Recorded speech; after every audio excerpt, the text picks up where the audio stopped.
ফেনীর কবি, সাহিত্যিক, লেখক, সম্পাদক এবং সাংবাদিকদের নিয়ে দিনব্যাপী আনন্দ আড্ডা অনুষ্ঠিত হয়েছে আজ শনিবার 27 ডিসেম্বর শ্যামলছায়া বাগানবাড়িতে এই অনুষ্ঠান হয়েছে।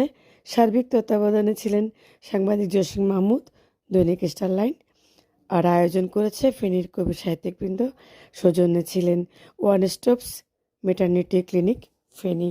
সারা দিনব্যাপী কবিদের মধ্যাহ্নভোজন, গান, আবৃত্তি, স্বরচিত কবিতা পাঠ, নৃত্য ছিল, আলোচনাও ছিল। আমি পুরোপুরি ভিডিও করতে পারিনি, যাই হোক কিছু কিছু ভিডিও আপনাদের জন্য দিয়েছি। দেখতে পাচ্ছেন আমি এখন আমরা বেরোচ্ছি, আমি আর মারুফা বেরিয়ে যাচ্ছি। আমার সাথে মারুফা ছিল, তিনি একজন শিক্ষক, সোনাগাজী